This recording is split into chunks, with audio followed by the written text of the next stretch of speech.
कसे आहात तुम्ही सगळेजण?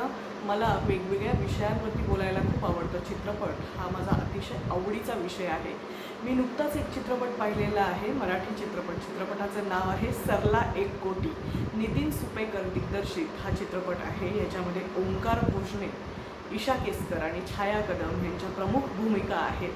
तर सरला या चित्रपटाविषयी आज आपण जाणून घेणार आहोत. सरला एक कोटी अतिशय मनोरंजक असा हा चित्रपट आहे.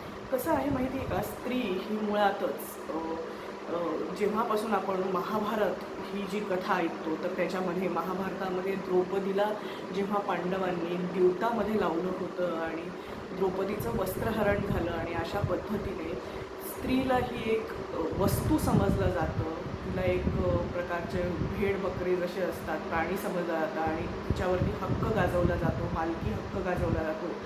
तर अशा वेळेला आज ह्या नवीन काळामध्ये सुद्धा स्त्रियांना असं जेव्हा द्यूतामध्ये लावलं जातं, तर मग काय सगळं घडतं ही सांगणारी ही कथा आहे. चित्रपट अतिशय मनोरंजक रीतीने सादर केलेला आहे.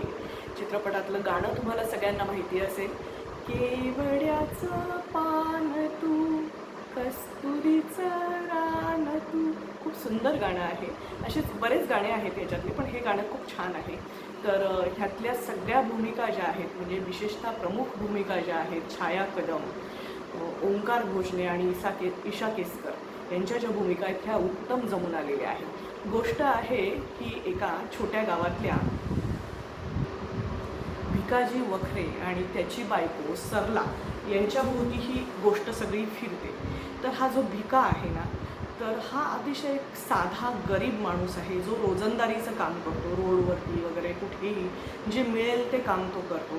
त्याला एक आई आहे जी अतिशय तोंडाळ आहे, पण अतिशय प्रेमळ आहे, मनाने खूप चांगली निर्मळ अशी आई आहे. कुठलीही आई असावी अशी ती आई आहे.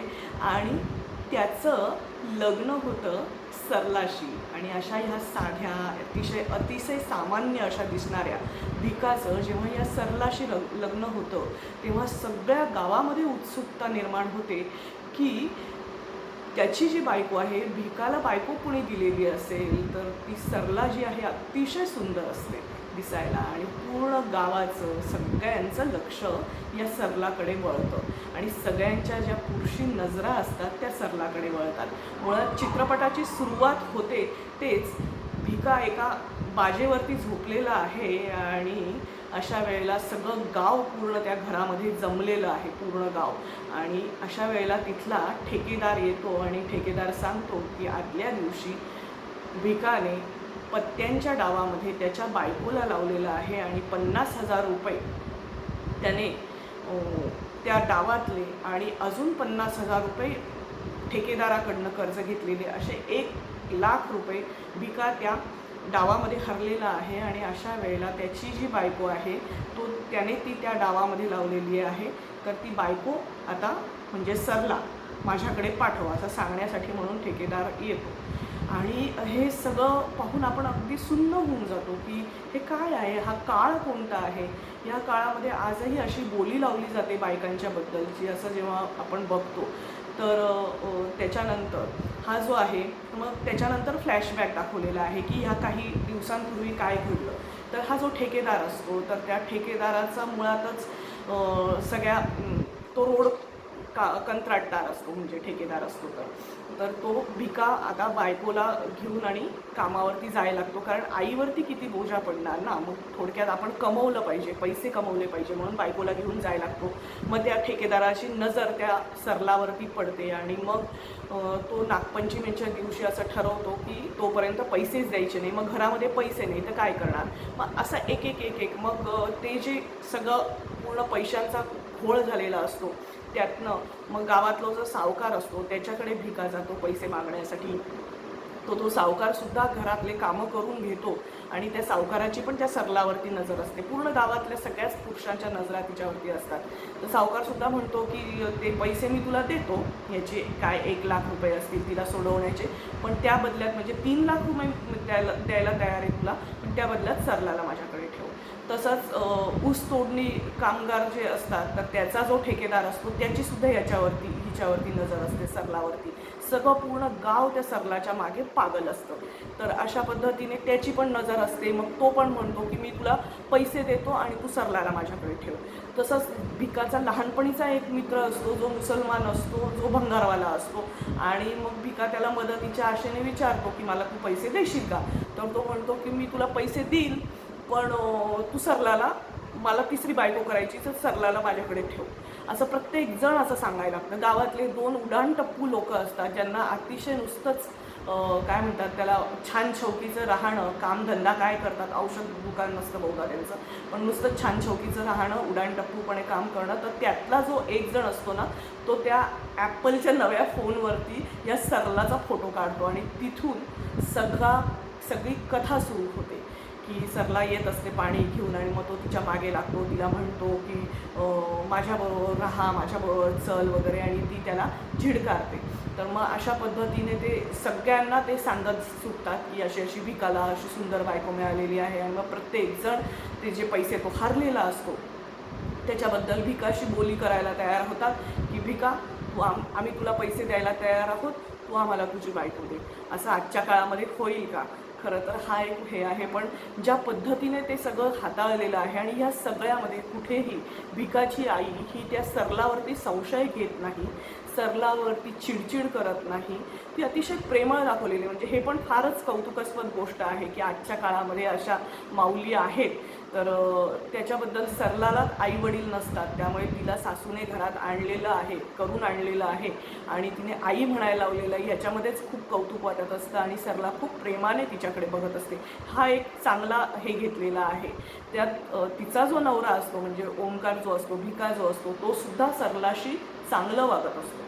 आणि हे सगळा गोंधळ सुरू होऊन जातो की ते जे कागद करून घेतलेला असतो, भिका जेव्हा जातो नागपंचमीच्या दिवशी पैसे मागायला कंत्राटदाराकडे म्हणजे ठेकेदाराकडे, तर तो त्याच्याकडनं चोरी लबाडीने असं लिहून घेतो पैसे मुद्दामच.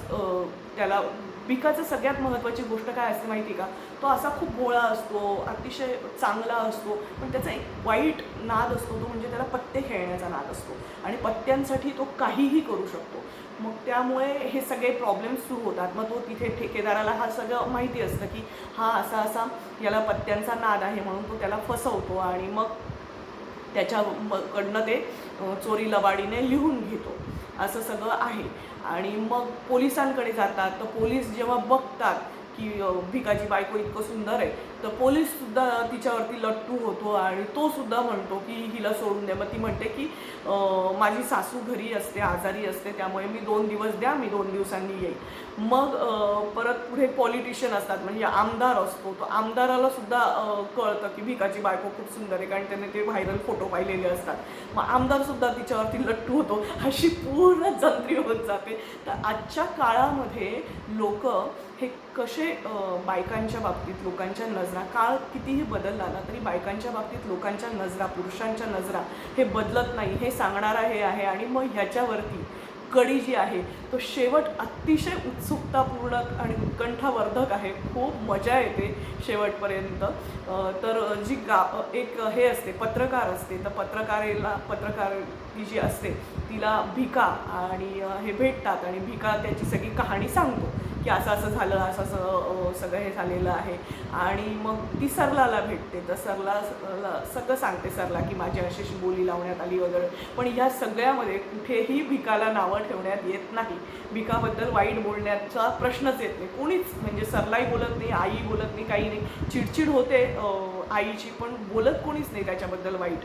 मग सगळ्यात शेवटी असं मग सरला म्हणते की जे कोणी आज ह्या सगळ्यामध्ये कोण कोण गुन्हेगार आहे मला त्रास देण्यामध्ये, तर ह्याच्याबद्दलचं मी आज संध्याकाळी टी व्हीवरती नावं जाहीर करणार आहे. आणि अशा पद्धतीने जेव्हा नावं जाहीर केले जातात तेव्हा पोलीस स्टेशनमध्ये हे सगळे आरोपी आणले जातात.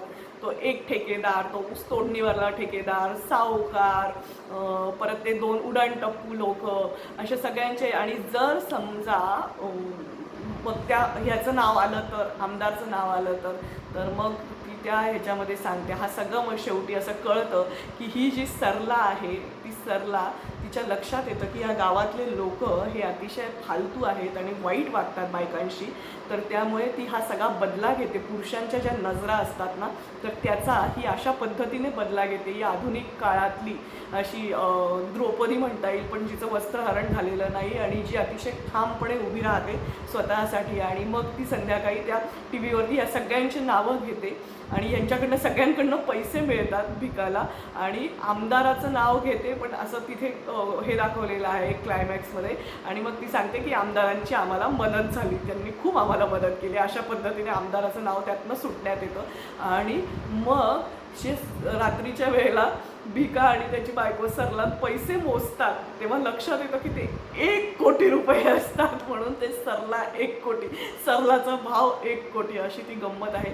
खूप मजेशीर होता चित्रपट.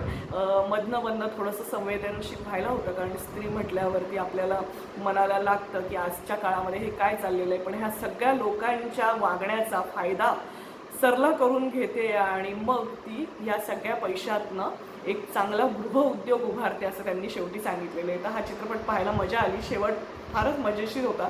तुम्ही नक्की बघा, तुम्हाला बघायला मिळाला तर यूट्यूबवरती आहे बहुधा.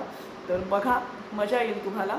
या सगळ्यांचं काम खूप चांगलं झालेलं आहे. ओंकार भोजने हा महाराष्ट्राची हास्य जत्रामध्ये होता आणि तिथून तो ओळखीचा आहे. वनिता खरात आहे त्याच्यामध्ये.